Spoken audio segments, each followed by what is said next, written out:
شد الترهلات بعد فقدان الوزن الشديد عملية مهمة هتستفيد بيها كتير، هتفرق في حياتك. أنا دكتور أحمد الأدور، استشاري جراحات التجميل وتنسيق القوام.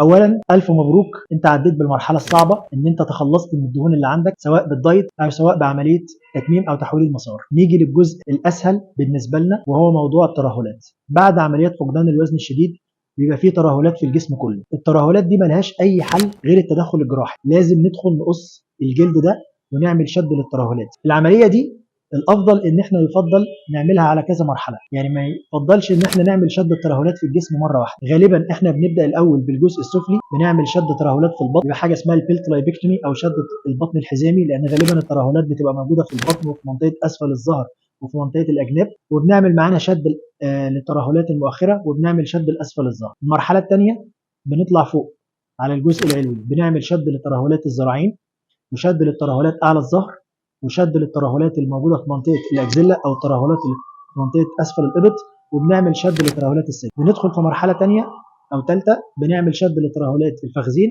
واخر مرحله فوق خالص بنعمل شد لترهلات الوجه. طب هل يا دكتور ممكن نعمل شد للترهلات دي كلها مره واحده؟ في بعض الكلاينتس لو هم ايديال كانديديت، البي ام اي او معامل كتله الجسم بتاعهم كويس، النيوتريشن بتاعهم كويس، لان عمليات فقدان الوزن الشديد بيبقى فيها معظم الناس بيبقى عندهم انيميا وبيبقى عندهم نقص في الفيتامينات. لو انا الصحه العامه بالنسبه لي كويسه، النيوتريشن بتاعي كويس، تحاليل صوره الدم بتاعتي كويسه، وانا عندي موتيفيشن او حافز ان انا اكمل على نظام غذائي كويس واتبع تعليمات كويسه واروح العب رياضه، ممكن ساعتها نعمل شد ترهلات مع بعض في البطن وفي الثدي في مرحله واحده. لكن الافضل ان احنا بنقسمها على مراحل، ده امان ليك علشان خاطر ما يحصلش لا قدر الله اي مضاعفات، ما يحصلش اي مشاكل في التئام الجروح. احنا ما ينفعش نشتغل على كميه اكتر من 25% من مساحه الجسم مره واحده، فبيفضل ان احنا دايما بنبقى سيف علشان الجروح كلها تلتئم وما يحصلش فيها اي مشاكل. لو عندك اي استفسار بخصوص شد ترهلات ابعت لنا واحنا هنرد عليك في رسائل او على ارقام التواصل.